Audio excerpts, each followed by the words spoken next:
Hey folks, today I just wanted to make a quick video on predator proofing or predator deterring your chicken coop, your chicken run. Most of us that keep our little feathery friends here, we don't want them to become chicken dinner unintentionally. Unfortunately, there's a lot of things that want to eat chickens. When I first got chickens, I didn't know that skunks, possums, certain snakes. I mean that might be a little more obvious, but I didn't know skunks can go after chickens. Hawks, a little more obvious ones: coyotes, foxes, and hawks, and raccoons. That's another one that gets a lot of chickens every year. So when you're first looking at coops or maybe looking at building one, you want to really get the proper materials. You want to get a nice hardware cloth. Might be called a hardware cloth or hardware mesh. I'm not sure why they call it that. It's more of like a screen appearance, but that's what it's called if you're looking for it in the store. Some people suggest half-inch, some people suggest quarter-inch. Just a visual reference. Mine is I can kind of fit my pinky. You know, it's the best way to give you a visual reference of what I've been using. But chicken wire, is what's most often marketed, but it's not the best deterrent. I'll show you my meat birds real quick. With my meat birds here, I use chicken wire primarily for cost. It is significantly cheaper. I actually already purchased this chicken wire before I built my run, and then I started doing research, and I just never returned it. So I'm like, what am I going to do with all this chicken wire? So I made the choice with my meat birds that I was okay with having chicken wire. I haven't had any attempts on anything trying to eat my chickens. Also, in addition, it's probably important to note that my property has a 6-foot privacy fence, so that probably helps. But anyway, because you look at the chicken wire, it bends a lot easier. It definitely breaks a lot easier. I'm not going to break it for sake of video, but just know that this is really meant for just keeping your chickens and not really meant for keeping predators out. It is cheap. I've heard of some people just multi-layering it and still being cheaper than getting hardware cloth or hardware mesh and being successful with that. There's also, you know, I was trying to go inexpensive with my meat birds, and I have this plastic garden fence. Again, this type of fencing material is not really, it's not a predator proof. It may be a deterrent, but it's not going to slow something down if it really wants to get in there.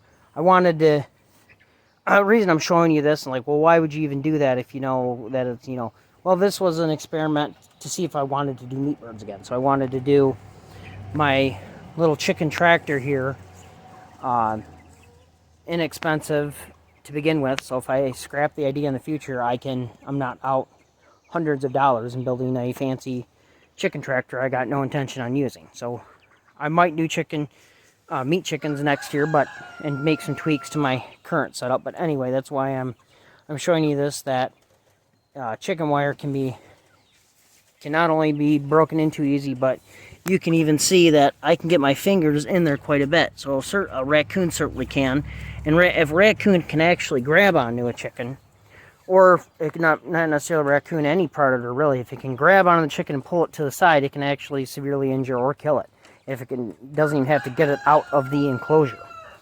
So anyway, having said that, my next point is digging. Now, since this is a chicken tractor, obviously there's nothing of what they call a predator apron surrounding my chicken run here, chicken tractor. And I'll show you on the prefab coop as well. This is a prefab coop we recently got along with these rescued hens here. And it's easier to visually tell, grass recently mowed, that this doesn't have a predator apron as well. And that can very easily be dug under by both the chickens and predators. So believe it or not, you can probably see it on my main run here. Chickens can dig. I mean, when they bed down, you can see along my pavers here. Maybe I'll get a better shot here in a second.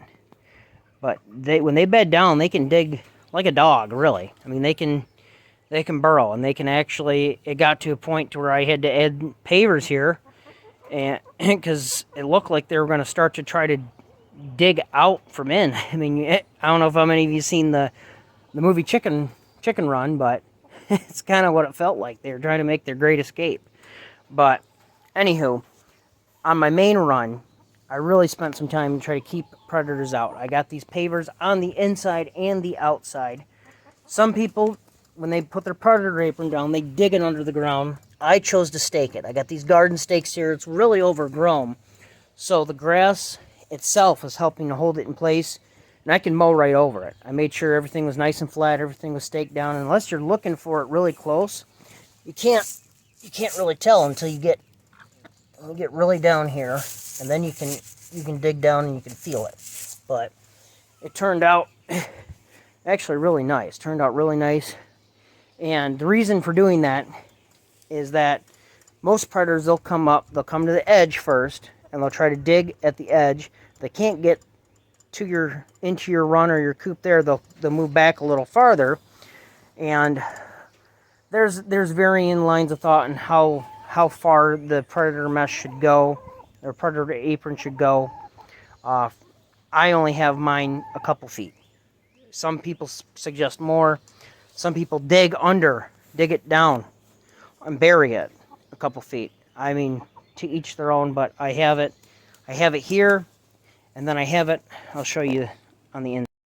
So in here, it's definitely not as fancy, and the chickens have certainly helped with that, but here's a good shot of it.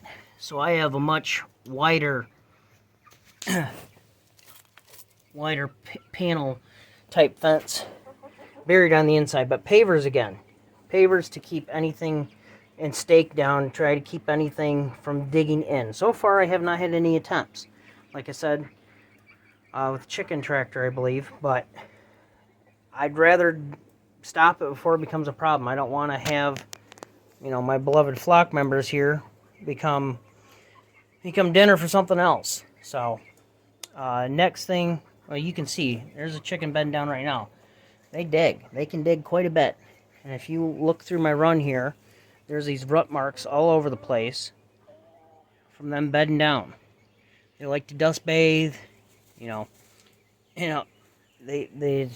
something they love to do. This was a failed attempt at trying to do a trough feeder. I got to remove this, but this was all level. They dug that out. See, you can actually see the bottom of the pavers.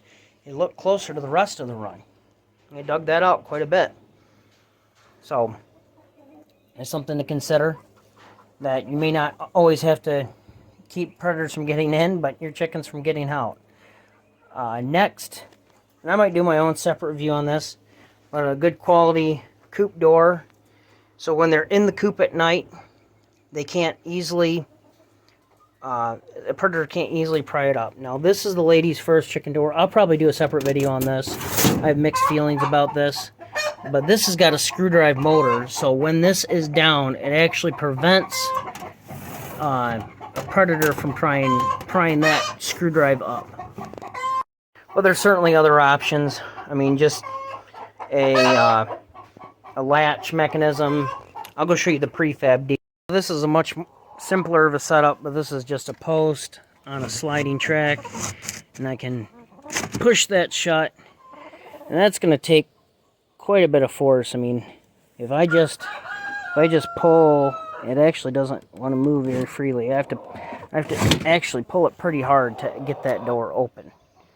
So, I wouldn't call this necessarily a predator-proof coop. I'm showing you examples on things you can do. Like if I really wanted to keep this, I'd push this in, and I'd probably, and there's a hole here maybe to attach it to something, or a block, or just something in place to keep it from being pushed back open without some serious effort.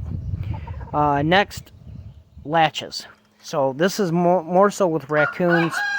Anywhere you got a latch. This prefab coop, they've got latches everywhere. And I've been told, and I've actually watched several videos, raccoons can pretty smart. They can get into some some interesting areas, and they can remember how to do that. They can actually retain that information. So carabiner clips are considered one of the top methods. On a latch or an opening, you can easily put it on. You can easily take it off, but for some reason, holding spring tension and taking that off, raccoons seem to struggle with that. And I have that pretty much everywhere there's an opening. There's a window here. There's also this style. It's more of like a dog leash type of. It's probably got a proper term, but I think of like dog leashes when I think of this type of clip. But same thing, it's a lot of spring tension to pull that off of there, and this is just on a little window opening for them. It's on their nest boxes. Get quality ones. This came with this coop, but these cheap ones, the spring breaks, wears out, doesn't really do what's intended. I actually use larger ones. I'll show you the ones on my main layers nest box. So my main chicken nest box here, I got a pretty heavy duty one, and then just a gate latch. Oh, looks like we got some ladies in action here. Sorry ladies, I'll let you lay your eggs, but then just clip it right on, and nothing's gonna take that off and get in there. They can try to pull on that, but they're gonna have a hard time getting in there. Next quick tip is pests. We actually are fortunate enough that since this is a shed, it's considered an accessory building on our property, and our pest control provider will actually put down bait traps around our chicken coop. So I kind of got a kick out of that. But be aware of rats and mice. Most often they can't kill larger chickens, but they can definitely go anywhere where there's food on the ground. They can chew right through plastic containers. So my feed containers outside of my run. I can keep some containers inside my run. Those are plastic, but outside I use these just galvanized things. This is for my rabbits, but these are nice. I like these little. You can get them at most of the farm stores. They got a real nice handle that kind of acts as a retaining clip. You can't pull that lid off. So these work very well. Nothing can chew through them, and you don't got to worry about pests, more of the scavenger type pests, coming back for a consistent food source. So I mentioned feed containers, mentioned hardware mesh, I mentioned chicken wire. This is another few of our other meat birds. It's just a simple setup with a dog run. Now you can see the openings on that. Again, since this is temporary, these are a little younger. It's why I'm separated from the rest. I mean, this is not. I mean, it might be a deterrent, but this is not a predator proof. So I only use that as an example. So you can make your executive decision what you want to do with your meat birds. Some of you free range and you don't worry about that much at all. We, however, have a lot of hawks in the area, and it's peace of mind for me. And because I'm not in a large piece of property, I don't free range my chickens. So I keep them protected from aerial predators. Try to keep them protected from predators that would dig their way in. I try to keep them protected from raccoons by, carabiners on most of my latches. I have a privacy fence. Oh, I have, probably hard to see it down there, but I have motion lights on my property to deter predators, because most time I've noticed that with noise and light, they don't like to stick around. So I hope this helps. I'm not going to claim to, be a housing expert here. I've not lost any chickens due to predators yet, so I must be doing something right. Your area might differ, but just put some forethought into your setup, before you just throw them in an enclosure and call it a day. If you have any questions, as always, feel free to ask. But until next time, have a good one. From Ground to Green Homestead.